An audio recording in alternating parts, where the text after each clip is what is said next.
Hey peeps, we are back. We are talking Love After Lockup, Season 4, Episode 39. Hey, before we get into the video, please do me the honors of subscribing to my channel, hitting the notification bell so you can always be notified when I post new content, hitting the thumbs up because that does wonders for my channel, and share. Thanks. Before we get into the show, I wanted to give you an update on Jessica and Dustin. Remember Jessica and Dustin, they were on the last season of Love During Lockup, and she lived in Florida, and she packed up and left her daughter in Florida, moved to Tennessee to be with Dustin. According to Starcasm, Dustin was released from prison back on December 14th of 2022, and when he was released, him and Jessica got together. They purchased a house together, which I'm sure that means she purchased a house. They both got tattoos. She got a tattoo on her wrist with Dustin's name on it, which would make her third, I think, tattoo with his name on it. A few days later, Dustin got a tattoo with Jessica's name on it on his face. This is absolutely ridiculous. Well, recently, he has been rearrested. Last Wednesday, the 8th, Dustin was arrested and booked in Franklin County, Tennessee for the charges of reckless endangerment, theft of property, felony evasion, domestic assault, and reckless driving. So what we're hearing, and I'm just going to say allegedly, is that Jessica came home and found Dustin in bed with another girl. When she found him in bed with that girl, she asked him and the girl to get the hell out of her house. Dustin gets an attitude with her and says that she didn't even say hello to the girl before she told them to get out. So at some point when Jessica continued to tell them both to get the hell out of her house, he ends up assaulting Jessica, allegedly, and he was taking up for the girl. Allegedly, this is a girl that has broken up multiple relationships of his on and off throughout his time in prison. And I guess the girl may have also played a part in this attack. I'm not really sure. Then he steals her truck and takes off. He ends up getting arrested and going back to jail. I am sorry that Jessica is going through all of this. However, Jessica made these choices. She knew what she was getting into, and she decided to continue to go on this journey with this boy. She had a career, a home, and a child that she should have been thinking about. She knew what she was getting herself into. I'm sorry you're going through it. Everyone tried to tell you, and you just didn't listen. Even his family tried to tell you that this is not a good idea to be in a relationship with this guy. But she continued to pursue this relationship. Good luck to you, Jessica. Now on to the show. So the show starts off with Nathan and Skyler, and I'm just over it. I really am. I mean, last week WeTV did offer an apology for Nathan using the N-word, and I do believe that he came out on social media somewhere and apologized also. Me, it's just a little too late. I think that Dustin and Skyler are really not that entertaining, and one of the reasons they're not entertaining is because of how toxic they are. Nathan is sitting there at the house looking really scary, talking about how he was upset with Skyler because she came home and she was drunk. So he goes out and buys alcohol, and then him and her sit in the house drinking together. Then they wake up the next morning, they're still arguing, and they break each other's phones. I said, wait a minute, this makes no damn sense. You're pissed off with her because she came home drunk. So you go get more liquor and then you guys drink together? And I'm thinking to myself, were you guys drinking or were you getting high? What the hell is going on between these two? Now she's out with her mom. Her mom drives her past the cemetery and explains to her how much she loves her and wants her and needs her in her life, and how she doesn't want to have to visit her daughter at the cemetery. That's not the natural order. I feel for her mom. I really do, and I don't think that Skyler is paying enough attention. I don't think that she is taking this serious. Her and Nathan need to split. They both need to go to rehab and get some therapy. They also need to join one of those 12-step programs and maybe get themselves a sober sponsor. This is not going to end well. The two of them are extremely toxic. They don't belong together. And her mom is so worried that Nathan is going to cause her to relapse. Skyler is going to cause herself to relapse. This is her responsibility to stay sober, the same way it's Nathan's responsibility for him to stay sober. Now, when she gets back to Nathan's house, he's sitting there with his hands in his head, not speaking, sitting next to one of those weird, creepy, classic looking dolls. I can't. I really can't. Those dolls creep me out. Anyway, he's too damn much. He's talking to her and he's trying to hold her responsible for his actions. That is not going to work. You are responsible for how you react. She may do something that ticks you off, but you're responsible for how you respond. The same way as she is responsible for how she responds to you. Nathan is really manipulative. He is blaming her because he says that she triggers him. So he's blaming her for his anger. He's trying to control her. He's very insecure. And she is very childish and toxic as well. So she's taking some responsibility and he's not taking any. So as soon as she's just decided that she's had enough of this, she needs a break, she storms out of the house, he runs after her and starts love bombing. And I said, damn it, that is yet again another red flag for him. I really do hate it when people do things like this. You start an argument, you start a fight, you want to put the blame on everybody. And then when the other person is sick of your shit and wants to walk away from it, then all of a sudden, I love you, baby. I love you. Oh my God, I'm going to do better. I'm going to do this and we're going to do that. No. Continue to leave, Skyler. Go home to your mom's house. If they do not get away from each other, I'm afraid that someone's going to get hurt. Nathan is giving all signs that he might be a little psycho. These two are two ticking time bombs. WeTV, the time is up on these two. We don't need to see them anymore. Ashley and Travis. We start off with Travis still at his mom's house in the backyard. His mom is speaking nothing but facts. She lets him know that she thinks that it would be irresponsible for him and Ashley to get married right now. They're going through a tough time. They don't really know each other outside of jail, except for this couple of weeks that he's been out. And it would be crazy for them to rush into getting married. He storms off. Ashley picks him up and he says, my mom thinks that I don't know how to make good decisions. Well, you don't, because your mother offered a really good place for you guys to live. It's downstairs in her basement, but it looks more like an apartment than just, a regular average basement. You guys have no job and no money, and you're staying in a hotel, and you turn down her offer. You have proven to your mom that you don't make good decisions. So Travis decides that he needs a drink. He's just had enough. It's too much going on. So they end up going to this bar, having multiple drinks, multiple shots, and food. And I said, wait a minute, didn't we just see you the last episode going through the car, checking ashtrays, patting each other down practically for your last $20, your credit card declining, trying to buy candles? How the hell can you afford to go out and have dinner and multiple drinks?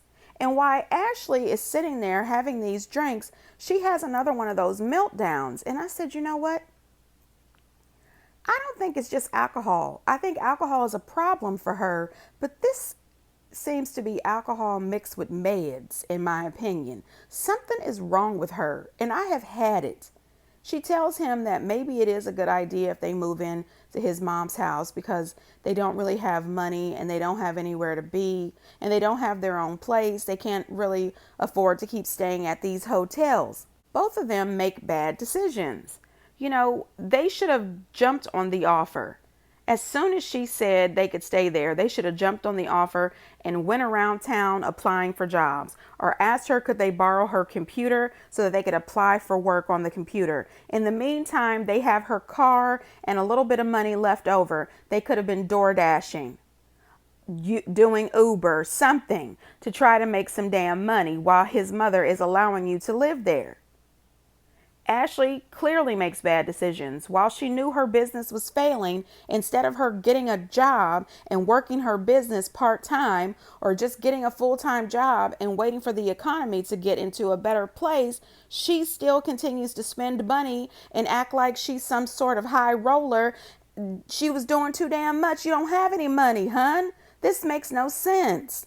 Then while she's at the bar, she's so drunk and probably high, in my opinion, acting stupid. She starts crying and having a fit. What if your mom doesn't like me? What if she's strict with me? What if she won't give us a time alone? Girl, listen.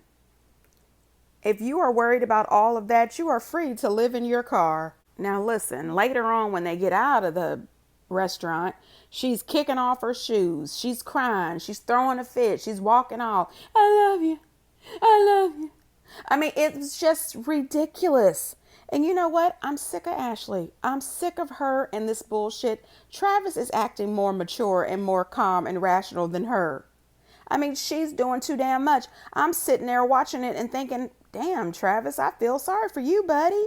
Maybe you should ask production to drop you off at your mama's house and just be done with this woman. She's too much. And I want to know, is WeTV paying for that bill at that restaurant? How did they pay for all those drinks and shots? Next season, if you are an A&E watcher, you might find her on intervention. I can see the A&E people right now thinking, wow, if she's not filming next season of Life After Lockup, we could get her on intervention. I'm just saying. She may not last very long at Travis's mom's house, because if she was up and down emotionally like she is when we see her and she was staying at my house, I'd definitely put her out. No, ma'am, I'm not going to allow you to behave like this. What is going on down in the basement? I mean, I would be concerned. My advice to Ashley would be to seek professional help. Get a job, get some insurance, and seek professional help. And why in the world would they be so rushed to get married in the first place? You're homeless. You don't need to be homeless and married. I'm just saying. Justine and Michael. Now listen, I was team Justine and Michael. You know what I mean? I thought, I don't know about these two, but they're cute, you know, and I like him. Then this episode came around, and now I'm starting to wonder. First, I wondered, what is all that shit on top of Justine's refrigerator? I thought that's a lot of plastic. It's a lot of stuff going on up there, and I'm sure it gets a little hot at the top of the refrigerator. I know it gets a little warm in the back. What if some of that plastic falls off the back? Listen, I think into things way too much. It just seems to me that that's a bit of a fire hazard, and it doesn't look that cute. You know, clean off the top of that refrigerator, ma'am. So Michael is off to the studio. You know, he's about to lay down some tracks. Anyway, Justine tells him that her mom is coming into town for a visit, and she doesn't want him to be late. She wants him to make a good impression on her mom because she's going to tell her mom that they are expecting. Listen, he says that he's worried that her mom will not be happy. She will not understand this. And, you know, he has every right to be concerned because most moms would not be okay with this. Anyway, she explains to him it's important that he's on time, and he tells her that he understands. And her mom arrives. She said, well, hey, let's just meet him at the restaurant. They take a walk down the street in her neighborhood to this little restaurant. And on the way, her mom and her start having a conversation. And her mom says, well, God forbid you guys have any more kids. You already have 7, and 7 is enough. Plus, you need to work on your relationship. He just got out of jail, and, you know, you guys need time to grow as a family. Justine gets an attitude pretty much, and she tells her mom that she's grown and she can make her own decisions. We've seen some of the decisions you've made. She tells her mom that what her and Michael are going to do, they're just going to go ahead and do it. And if they have more kids, she needs to just jump on board and be excited about it. She said, we'll just go down that path when the time comes. And Justine says, well, the time is here. So her mom automatically catches on to that. And she says, are you pregnant? And she says, don't worry about it. So then her mom asks her again, and she says, yes, you know, they're pregnant. And she says, I don't understand this. He's only been out for a month. You guys already have 7 kids together. It doesn't make sense that you would get pregnant this fast. You don't even know if he's going to stay. And then she tells her mom that she quit her job. Her mom then is very, very worried and upset. Michael shows up 30 minutes late. By the time he gets there, her mom is already on 110. Her mom says, "You quit your job?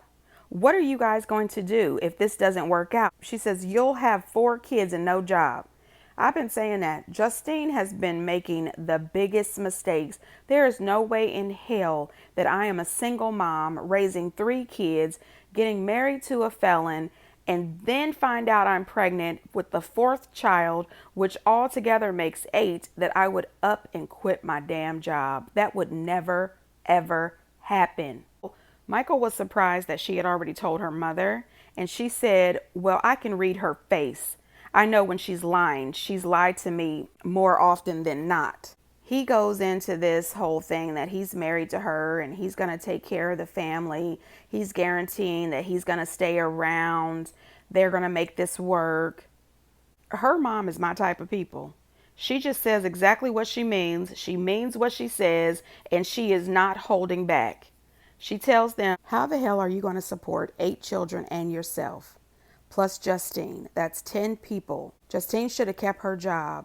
You guys need to have income for these children, because how the hell are you going to take care of everybody?" He says he wants Justine to be at home, to be a mother. He wants to give her the opportunity to be a mom. And she says, "Oh, she's been a mother." So she says, "What's this big plan that you have to take care of everybody and to support this big family?" And he says there's no plan. He's going to leave it in God's hands. Honey, now listen. When he says they're going to leave it in God's hands, Justine's mom jumped up. She said, "I'm out. I'm done." And listen, Justine sat there smirking and smiling. She thought that was freaking funny. Her mom is pissed, and her mom is pissed for the right reasons. She says that Justine has had 3 children. All of their fathers have left, and she is the one helping Justine pay all of her bills. She says she doesn't understand how she can make the same mistake over and over and over. And now she has done it again. And this time she has up and quit her job. So she won't even have any income to help her mom help her. This is crazy. Michael runs after her mom to have a conversation. He says he realizes that Justine is not really helping this situation at all. She's not even trying. She tells him that she is always the one who picks up the pieces. She is always the one helping Justine out. She says her children's 3 fathers do not pay child support, and she is the one who is always responsible for helping Justine pay her bills. She said that she is a 35-year-old with 3 children, 1 on the way, and her mom says that she is 55 years old and she should not have to pay Justine's bills and be worried and concerned about her grandchildren, but she is.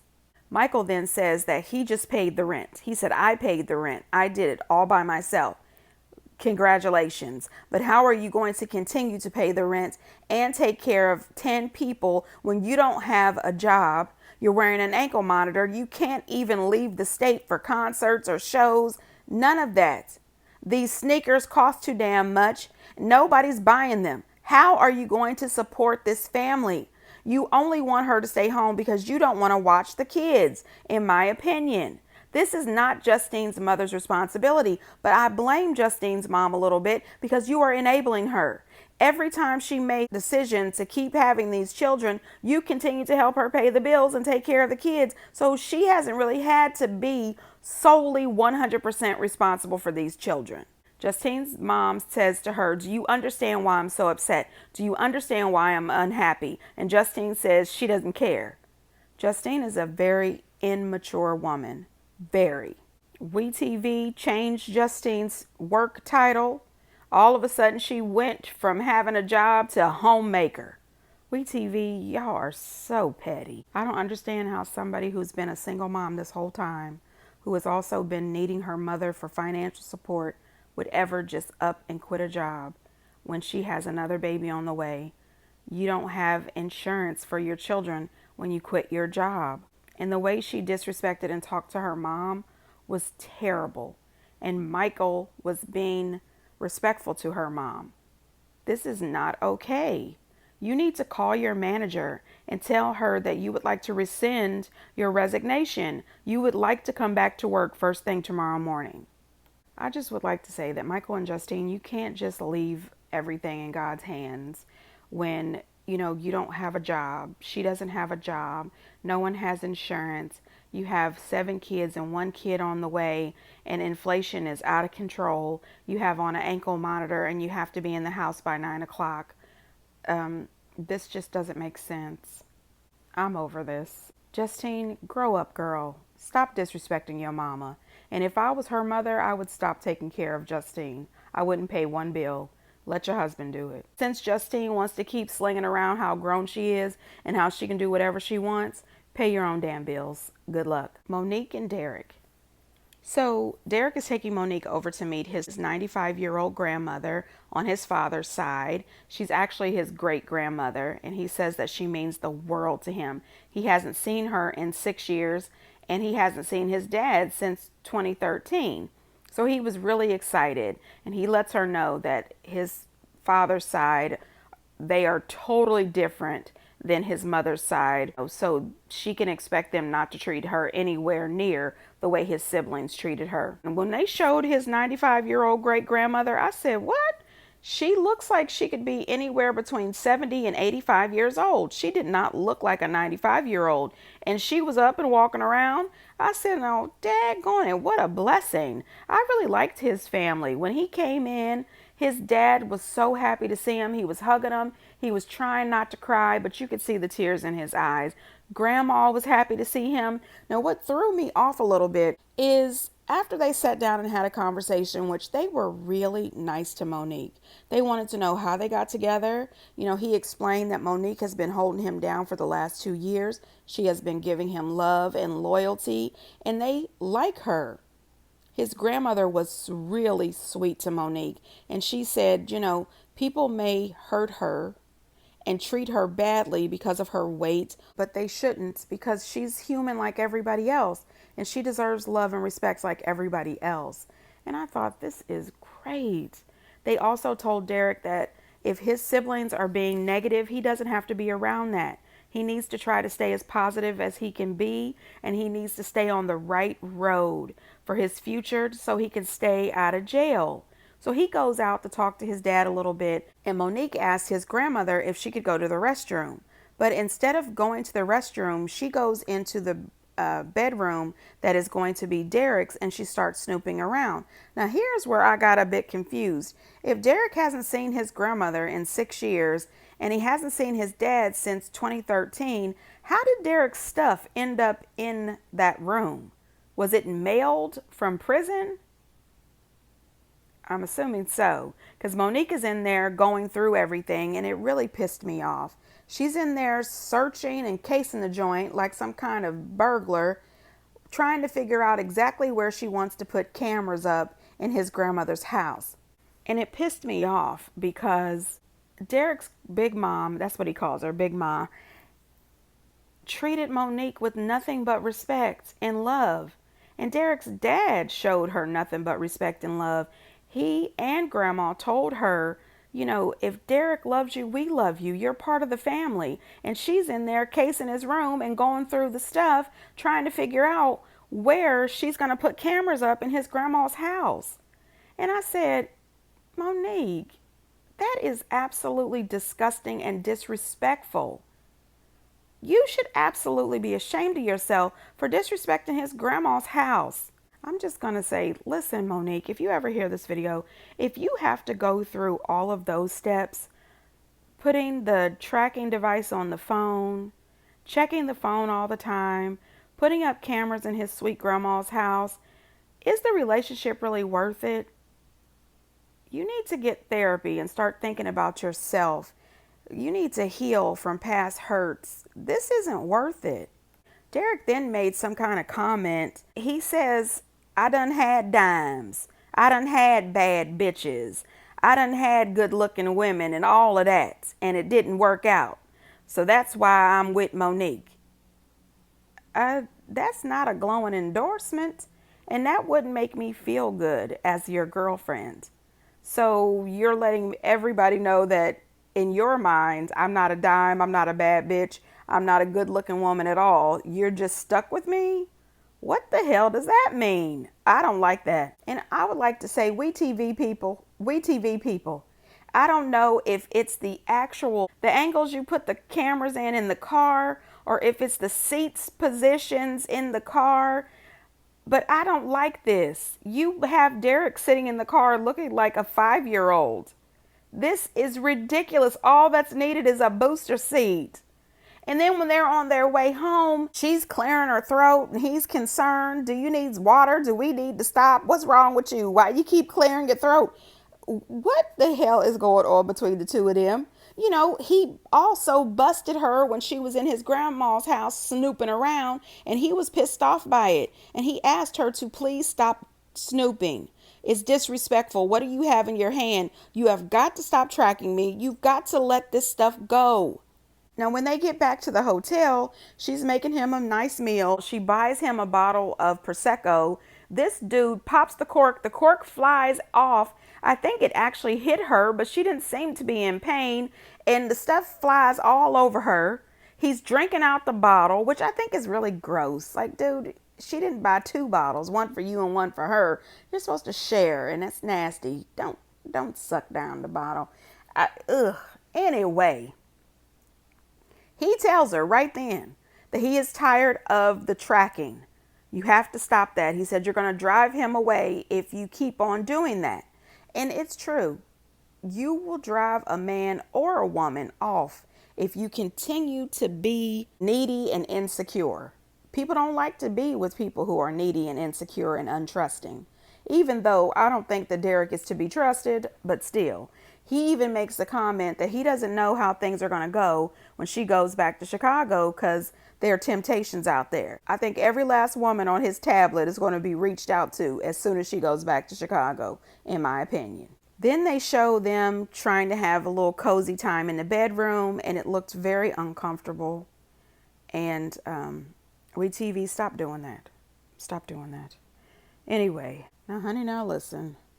This one is not going to take any time at all. Eris and Cameron. Eris is sick. I swear this woman better not be pregnant. Anyway, she is so sick she doesn't even think she can keep down anything in her stomach. She is very sick. And she wants to know where Cameron is because she hasn't seen him or heard from him all day. She makes this comment. It's dark outside and Cameron is still out. He's a husband and a father now. He shouldn't be out. Well, first of all, ma'am, he's been married to you for 1 day. He's not your daughter's father, and I don't think he ever will be. And this is things that you should have thought about before you married him. You knew who you were marrying. You even said it yourself. She makes this comment that he couldn't stay sober to stay out of jail. She doesn't think he's going to be able to stay sober to keep their marriage. Duh. Why the hell were you not thinking about this shit before you married him? This makes no damn sense. Then the dude shows up to the hotel. He can't even walk straight. He is so drunk. He doesn't know what he's been doing, who he's been doing it with. He has no idea. He comes into the hotel room and flops on the bed. She's laid up sick as hell. She says, well, where's my medicine? I needed some water and some Gatorade or something. I didn't get anything. My bad. I've had a hell of a day. He didn't give a shit. Then she tells him how upset she is. She's upset over this whole thing. How could he be so insensitive? Your sisters called me and went off on me about not coming. You know, it's not been the best day for her either. And he says, well, divorce me. That's the smartest and the best thing that he said the whole time he's been on here. She tries to kick him out. He won't leave. Then he ends up on the floor. She ends up on the bed, still sick with no medication, no Gatorade, no water. This is your fault, and I don't feel sorry for you at all. You two have been married for less than 24 hours, and this is the state of your relationship. You laid up in the bed sick, waiting for medicine, Gatorade, and water, and this dude is laid on the floor, drunk as a skunk, not able to move, to do anything. Girl, you have better luck of getting medication, Gatorade, and water, grabbing your cell phone, getting one of those delivery apps on the phone to order some medication, Gatorade, and water delivered to your hotel. Girl, file for divorce ASAP. Anyway, get down in the comments and let me know what you think. And until next time, bye.